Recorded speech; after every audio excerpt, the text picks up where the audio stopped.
নমস্কার। মিক্সটুপ মিডিয়ায় তোমাদের প্রত্যেককেই স্বাগত। এই মুহূর্তে সব থেকে যেটা বড় খবর যে জয়েন্ট এন্ট্রান্সের বা জয়েন্ট এন্ট্রান্স বোর্ডের এন্ট্রান্স পরীক্ষা বাতিল এবং নম্বরের ভিত্তিতে ভর্তির প্রক্রিয়া শুরু হয়ে গেছে। এবং তার সাথে এটাও বলি যে সেপ্টেম্বরের ফার্স্ট উইকের মধ্যেই ভর্তির প্রক্রিয়া কমপ্লিট করার সিদ্ধান্ত গ্রহণ করা হয়েছে।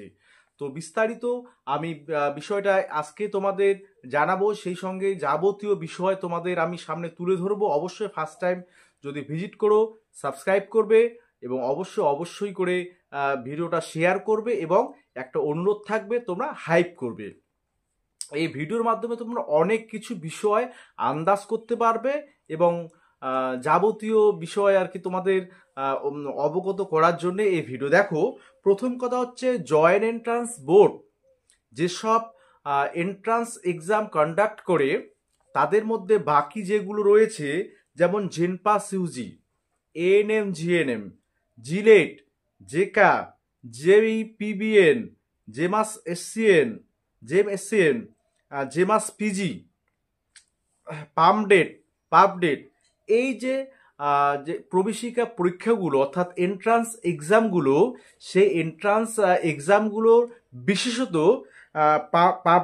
পামডেট এই দুটো বাদ দিয়ে না, শুধু পাপডেট বাদ দিয়ে বাকি যে এন্ট্রান্স এক্সাম তাদের কিন্তু ফর্ম ফিল আপ এখনো পর্যন্ত শুরু হয়নি। তো এবার বলি যে কি বিষয়টা, কোড এন্ট্রান্স পরীক্ষাটা ইতিমধ্যে বাতিল হয়ে গেছে এবং গত রাতে কিন্তু নোটিশ পাবলিকেশন অলরেডি হয়ে গেছে গতকালকেই। এবং সে কি নোটিশে কি বলা রয়েছে, কিভাবে নম্বরের ভিত্তিতে ভর্তি হবে, ডিটেলস তোমাদের বলি। তার আগে আর একটা বিষয় শেয়ার করি যে যে সমস্ত ক্যান্ডিডেট তোমরা পাবডেট দিয়েছিলে অর্থাৎ প্রেসিডেন্সি বিশ্ববিদ্যালয়ে বিএ বিএসসি অনার্স কোর্সে অ্যাডমিশনের জন্য পাবডেট দিয়েছিলে, তোমাদের কিন্তু কাউন্সিলিংয়ের নোটিশ পাবলিশড হয়ে গেছে গতকাল।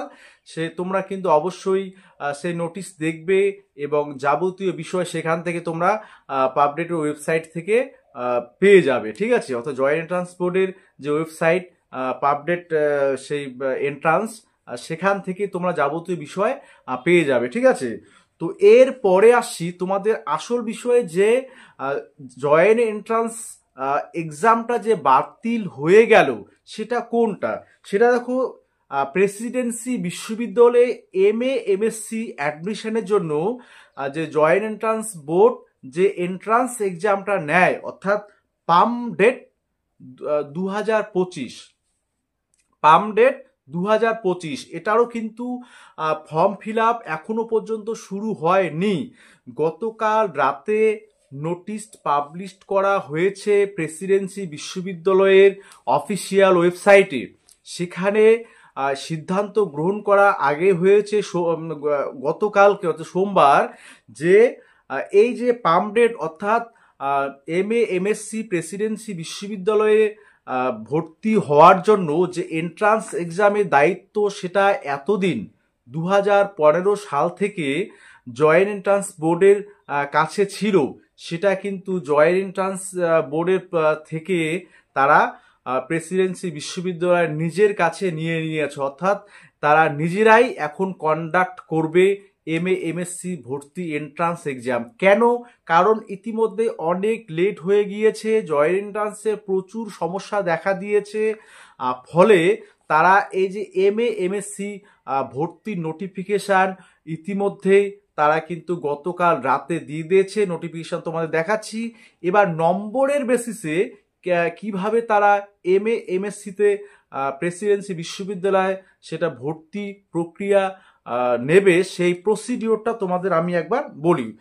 দেখো, পামডেট 2025 সেটা তোমাদের অনলাইন অ্যাপ্লিকেশান গতকাল থেকে অর্থাৎ গতকাল 26শে অগাস্ট ছিল, 26শে অগাস্ট থেকেই শুরু হয়ে গিয়েছে এবং সেটা চলবে 31 অগাস্ট পর্যন্ত। অর্থাৎ তোমরা যে সমস্ত ক্যান্ডিডেট তোমরা প্রেসিডেন্সি বিশ্ববিদ্যালয়ে MA MSc তোমরা জানো MSc বিভিন্ন সাবজেক্ট অফার সেখানে রয়েছে। তো যেগুলোতে ভর্তি হতে চাও তোমরা গতকাল থেকে অনলাইন অ্যাপ্লিকেশান শুরু হয়ে গিয়েছে। তোমরা 31 অগাস্ট পর্যন্ত অনলাইন অ্যাপ্লিকেশান করতে পারবে। এবার তোমাদের নম্বর বেসিসে কিভাবে ভর্তি হবে দেখো, এখানে স্পষ্ট কিন্তু তোমাদের যে প্রসিডিওর সেখানে উল্লেখ রয়েছে যে মেরিট লিস্ট বা GMR জেনারেল মেরিট র্যাঙ্ক কিভাবে তৈরি করবে।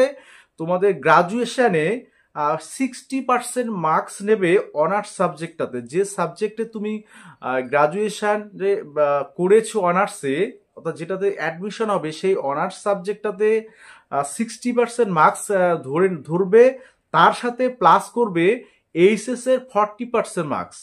এই দুটো নিয়ে তোমাদের মেরিট অর্থাৎ GMR কিন্তু তৈরি করবে প্রেসিডেন্সি বিশ্ববিদ্যালয়, এবং সেই বেসিসে তোমাদের অ্যাডমিশন প্রসেস হবে, এবং সেটা আগামী সেপ্টেম্বর মাসের প্রথম সপ্তাহের মধ্যে কমপ্লিট করার সিদ্ধান্ত নিয়েছে, এমনটাই কিন্তু প্রেসিডেন্সি বিশ্ববিদ্যালয়ের পক্ষ থেকে জানানো হয়েছে।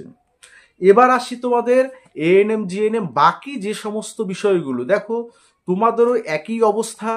ANM GNM, জেনপাস ইউজি, জিলেট, জেখা, JEE PBN, JEE MSCN, JEMAS PG, তোমাদেরও এখনো পর্যন্ত কিন্তু ফর্ম ফিল আপ শুরু হয়নি। তাহলে তোমাদেরও কি একই পথ অবলম্বন করা হবে যে নম্বরের বেসিসে সেটা কি তোমাদের শুরু করা হবে, বা ভর্তি বিভিন্ন কলেজে ভর্তি, সে নার্সিং NTS থেকে শুরু করে BSc নার্সিং থেকে পোস্ট বেসিক BSc বা MSc নার্সিং, সব ক্ষেত্রে কি একই পদ্ধতি অবলম্বন করা হবে? দেখো সেটা সেই বিষয়ে এখনো পর্যন্ত কোনো রকম কোনো আভাস কিন্তু পাওয়া যায়নি। পাম্প ডেটটা যেহেতু প্রেসিডেন্সি বিশ্ববিদ্যালয়ে ভর্তির ক্ষেত্রে ওরা কিন্তু সেটা ইতিমধ্যেই পাম্প ডেটটা এখন থেকে প্রেসিডেন্সি বিশ্ববিদ্যালয় তারা নিজের হাতে তুলে নিয়েছে, অর্থাৎ আগামী বছর থেকে তারা নিজেরাই কন্ডাক্ট করবে। জয়েন্ট এন্ট্রান্স বোর্ড যেখানে দীর্ঘ 10 বছর ধরে এই এন্ট্রান্স এক্সামটা নিচ্ছিল, সেটা কিন্তু কারণ দেখিয়েছেন জয়েন্ট এন্ট্রান্স বোর্ডের এত সমস্যার জন্য ওনারা কিন্তু ভর্তির প্রক্রিয়া যেহেতু অনেকটা পিছিয়ে যাচ্ছে, হ্যাঁ সেশন যেহেতু অনেকটাই সময় চলে যাচ্ছে, ওরা কিন্তু নিজের দায়িত্ব মতো নিজে তারা ভর্তি নেবে, এবং সেক্ষেত্রে আমরা এটাও ভাবতে পারি বা এটাও একটা অনুমান করতে পারি, বা তোমরাও একটা অনুমান করতে পারো যে পরবর্তীতে জয়েন্ট এন্ট্রান্সে যেসব এন্ট্রান্স এক্সামের ফর্ম ফিল আপ হয়নি সেগুলো তাহলে কি হবে, সেগুলোর পরিস্থিতি কি হবে, কারণ সেগুলোর এখনো ফর্ম ফিল আপ হয়নি। সেগুলো তোমাদের নম্বরের বেসিসেই হবে না এন্ট্রান্স এক্সাম নেবে, সেটা কিন্তু এখনো পর্যন্ত স্পষ্ট নয়। তবে যতদূর সম্ভব যে ট্রেনটা দাঁড়িয়েছে, অর্থাৎ পাম্প ডেটের ক্ষেত্রে আমরা যেটা দেখলাম গতকাল রাতে যেটা নোটিশ দিয়েছে, তো সেই পদ্ধতিও কিন্তু অবলম্বন করতে পারে জয়েন্ট এন্ট্রান্স বোর্ড। এটা কিন্তু অত্যন্ত গুরুত্বপূর্ণ তোমাদের সবার ক্ষেত্রে, কারণ এতগুলো এক্সাম বাকি রয়েছে, এতগুলো এক্সাম কন্ডাক্ট করা এমনিতেই শর্টেস্ট অফ টাইম তো রয়েছে, তাছাড়া এক্সাম শিডিউল সেটাও কিন্তু পাওয়া যাচ্ছে না। সেক্ষেত্রে এই অবস্থা দাঁড়িয়ে কিন্তু যদি নম্বর বেসিসে তোমাদের অ্যাডমিশন হয় ANM GNM nursing, BSc nursing, post basic BSc, MSc nursing, বাকি যে জিলেট জেকা থেকে শুরু করে সমস্ত কিছুর ক্ষেত্রে তো অবাক হওয়ার কিছু থাকবে না। যাই হোক, সময় হলেই সমস্ত কিছু আমাদের কাছে ক্লিয়ার হয়ে যাবে। তোমাদের এইটুকু আপডেট ছিল, গতকালকে এইগুলো পাবলিশড হয়েছে তোমাদের আজ, তাই এগুলো আমি জানালাম। ঠিক আছে, এবার ভবিষ্যতে বাকিগুলোর কি হবে সেটা তোমরাই অনুমান করবে, বা তোমরাই কমেন্ট বক্সে কমেন্ট করে জানাতে পারো যে কি হতে পারে। ঠিক আছে, তো সকলেই ভালো থাকবে এবং সুস্থ থাকবে।